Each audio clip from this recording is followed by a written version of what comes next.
comendo, né? Todo mundo cheio.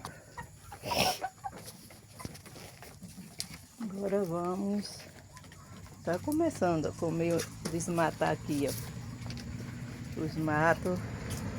Tem que trazer mais ração. Ó, tava aquele matagal todo. Tá baixando.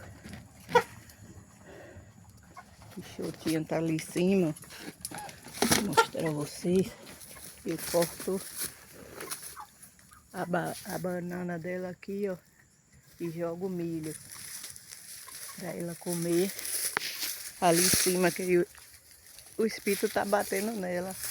Eu só não entendo porque ela lá no cercado batia em todo mundo. E aqui tá com medo desses pintos novos. Ó, baixou tudo. Agora eu vou cortar mais banana aqui e colocar água nos outros bebedouros. Aí, ó. Estão fazendo uma limpa.